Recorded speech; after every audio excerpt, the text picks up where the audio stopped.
Hey guys, this is Lindsay and welcome back to another very beginner friendly tumbler tutorial. In today's video, we will be doing a half and half split beach/sunset themed tumbler. Everything you see will be listed and linked in the description box below, and if you have not already, hit that subscribe button and give us a big thumbs up if you like what you see. If you're ready to get started, let's dive right in.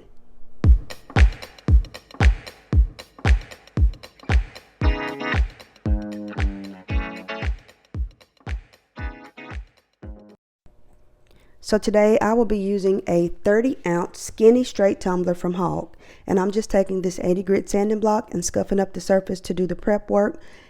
This just allows for your spray paint or chalk paint or whatever you're using to adhere properly, and you'll see what comes off once we clean it with 91% alcohol and some paper towels. Or you can take it to the sink and use dish soap and water. So here I'm just using my sewing ruler, trying to get half of the cup measured and marked off.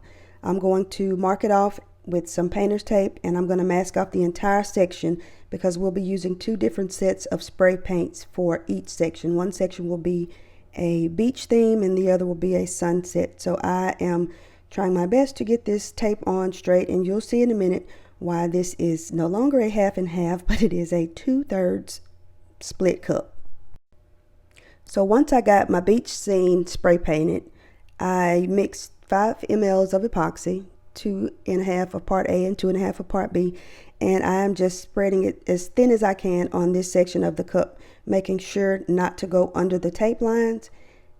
My cup is still fairly warm because I did let it dry in front of a space heater, and I'm just getting this on there, and then I do put ripples in the epoxy just to prevent it from having creases or lines. Once we get our epoxy on, we will be starting with the chunkiest, darkest cuts of the glitter that we will be using. This is Pieces of PJ from 4K Glitter Co., and this is the chunky version of this glitter. It is a very holographic, very beautiful gold, and I'm just basically sprinkling very lightly to get a rough draft of where I want my glitters to fall.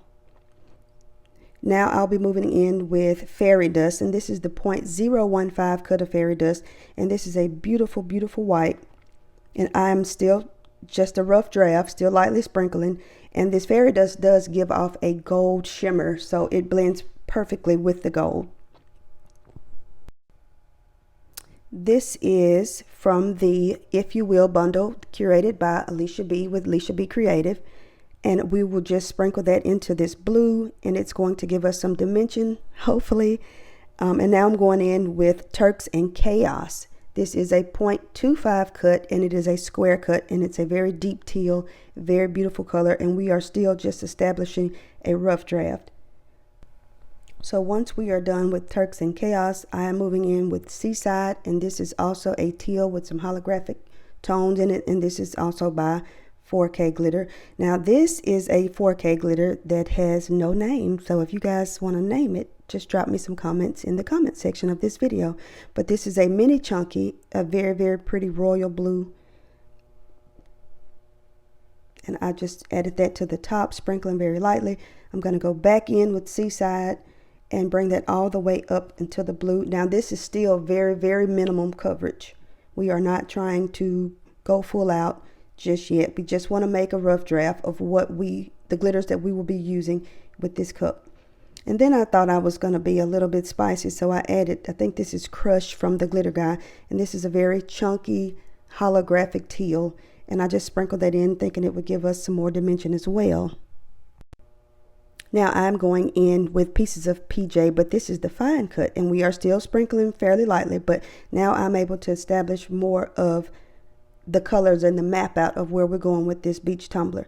So this is Pieces of PJ, and I'm going to just aim it right at the line where the white and the gold meet and just let it fall with my cup tilted. And then we're going back in with fairy dust, and we'll do the same thing. I'm not trying to get full coverage. I'm simply aiming at the lines where the glitters meet. And this is Seaside again, and we will go a little bit heavier.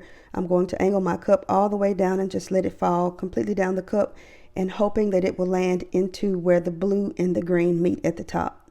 So I'm going to do that exact same thing down in the bottom to let it blend in with fairy dust, which is the white. Then we'll take Sailor, which is a navy blue fine cut from 4K Glitter Co. And we are just, this cup is angled as steep as I can hold it. And we are literally just aiming at the line where the blue and the green meet. And this just gives us a semi-fade, if you will.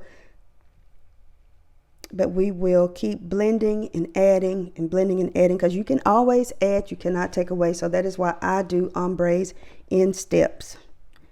So here I'm just going back in with Seaside, and I'm going full out with the glitters.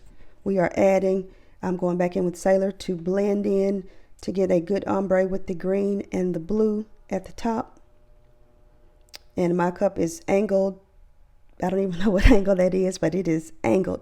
So I wanted to have a little bit more gradient in my greens. So I went back in with the islands from 4K Glitter Co. And I literally just sprinkled that at the top, right where the blue and the green meet. And this is a darker, but it is an ultra fine cut. So it is filling in some gaps and allowing a slightly darker blend of the greens. And so now we are going full out with the pieces of PJ and then with the fairy dust. And now we are basically, we have our blend established and we are finishing up ombre in this cup.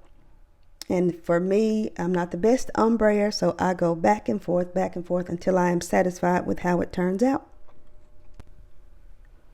And this is Sailor again. It's a beautiful, beautiful navy color.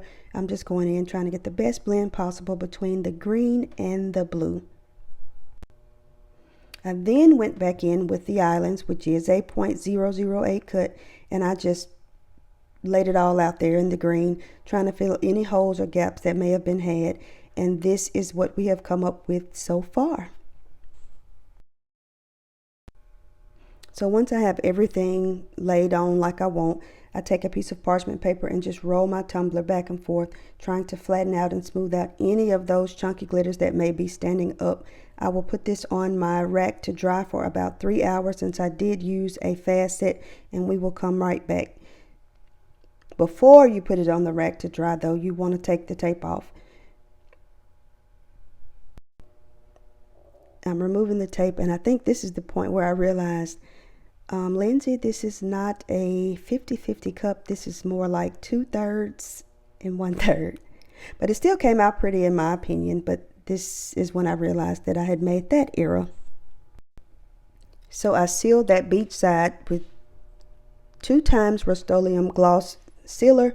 I did 2 coats of that and let that dry after it had cured. Now I am taping off that side so that we can prepare to do the sunset. And this is just regular painter's tape. I'm trying to make sure that there's no gap in my tumbler from side to side. And see, again, that's when I realized, oops, 2/3, not 1/2. I wasn't a mathematician in school, y'all, so just bear with me. This is still a beginner-friendly tumbler tutorial. You definitely want to make sure that your glitter has been sealed and it's not going to move. Like I said, I did do 2 coats of Rust-Oleum's 2 times gloss spray before I added this painter's tape. In the past, I have added too fast and I have pulled off all of my glitters, especially when I use glue and not epoxy. So you definitely want to make sure your cup is completely dry and that your glitters are not going to move before you tape off with any type of tape. Once we get this all taped up, we will get ready to spray paint for the sunset side, and I will show you exactly which spray paints we used. This is Rust-Oleum Grape. I think that's from Krylon, and I did use 2 color shots. I was kind of indecisive about the navy because I will mess up a good spray paint job. So I just went with these 4 colors for this sunset side. I took this outside and sprayed it, and I think I let it dry for about 15 to 20 minutes in front of a space heater. And now I am getting the glitters ready for this side of the tumbler. And I'm just repeating the same process that we did on the beach side. But I did get a little indecisive on which glitters I wanted to use, and you will see midway through that I do have a mind shift and I changed my mind on the glitters that I ended up using on this tumbler. And I think that's the beautiful thing about creating artwork and tumbler making is an art, that you can switch it up and change your mind if you feel that you need to. So I'm starting with my darkest color first, and this is the Artist from 4K Glitter Co. Initially I was using a 0.008 cut, and I decided that that wasn't what I was trying to do, but it still ended up turning out okay with the blending. This is another glitter from the If You Will bundle with Leisha Be Creative, and at this moment is when I realized I don't think this iridescent glitter is going to play very well with the metallic purple, so I decided to just put a rough draft layer on there and keep it, because it is very, very pretty, but I ended up going in a different direction, which you'll see in a minute. And this is an orange iridescent. It is also from 4K Glitter and has no name currently, so if you guys want to name that one, drop me some comments in the comment section of this video. And this is one of my old faithfuls. This is Lemonhead from 4K, and this is just a very pretty iridescent neon yellow. And yellow is hard to blend. Nobody told me that, but yellow is kind of a hard color for me to blend, but we got through it anyway. So here I'm going back in with the 0.015 cut of the Artist, and I'm going right at the edge of where the pink will start, just trying to get a good blend. So here's when I switched it up. This is Dragon Fruit from 4K, and it is a raspberry colored metallic, so I figured the metallics would play better together and that it would give me the depth that I was looking for in color. So we will just ombre this right in. I'm not going heavy, just establishing where I want my glitters to fall, and I'm aiming at the lines where the colors meet. And this is Hallows from 4K, and this is a beautiful, beautiful metallic orange, and again, no heavy coverage, just hitting where one color stops and the next one will start, with my cup angled, very steeply angled, and I'm going to go towards the pink, and then I'm going to let it fall in the yellow. And this is Sunny Days. This is another iridescent fine cut glitter that we offer, and I'm just trying to establish something down there with that yellow. Yellow is kind of a hard color for me to blend, and now I'm just going back and forth with the purple, which is the Artist, and we are establishing more of our ombre. And here's more of the Dragon Fruit, and I'm just going to repeat this process until I get the blend that I am satisfied with. And I am actually quite glad that I did change in the mid sprinkle. And this is some more of the Lemonhead, and I'm letting that fall pretty far into the orange. Once done, I'm going to tap off all of the excess. I'm going to sit this off to the side to let it dry for about 2 hours. And I did roll this in parchment paper as well, even though they are all fine cuts. But before you sit it off to dry, of course, make sure you remove your tape. And this tape peel is one of my favorites. And this is what we have so far.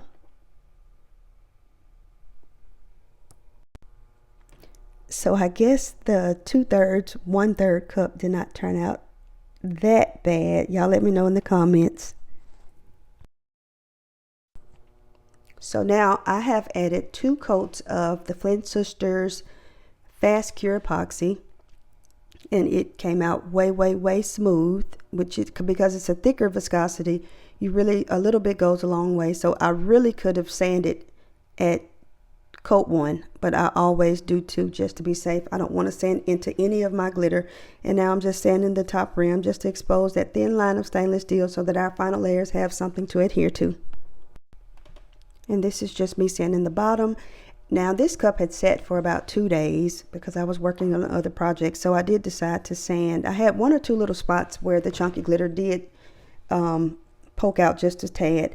So I just took this 80 grit sanding block and I sanded the entire cup because I wanted to be sure that my epoxy would have something to adhere to because my cup had been sitting. So I found this beach decal on Creative Fabrica.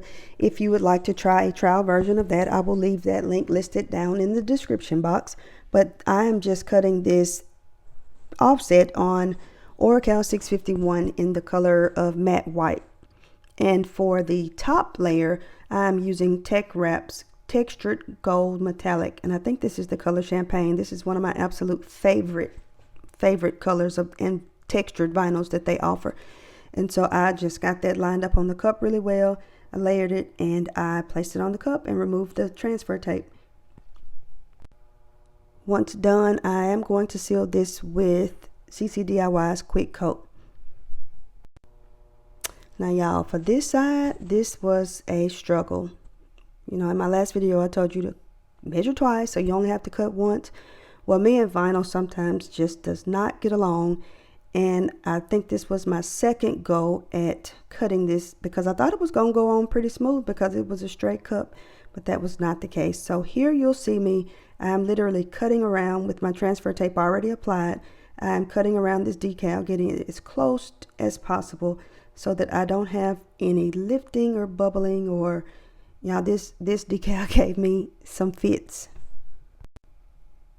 I cut on the inside because I wanted it to be able to bend and flex while I was putting it on the cup. I even go up and snip through the palm trees because I had a time with this the very first time. And I'm not even going to let you guys see me struggle with putting it on this cup the second time. But here we go. So I'm just taking my squeegee, making sure that it is all down. I did have a couple of little air bubbles, but you just simply pop those with your crafting knife, or in my case, I used my weeding pen, popped them and smoothed them out with my finger or my squeegee, and it all worked out. So I'm going to hit both of these with some quick coats from CCDIY, and I normally let that sit for about 30 to 45 minutes before I add epoxy. What you don't see in this video is that I did add that textured metallic gold vinyl. I did add that a stripe going down both sides and under the bottom. I just forgot to film that for you guys. After my quick coat dried, I finished this tumbler with 2 coats of epoxy and we are done, and this is the finished product. You guys, let me know what you think in the comments. If you like this video, please give it a huge thumbs up and hit that subscribe button. Everything you see in this video will be listed and linked in a description box below, and I may even have some discount codes for you down there as well. Again, thanks for watching, and I will catch you on the next video. Thanks. Bye.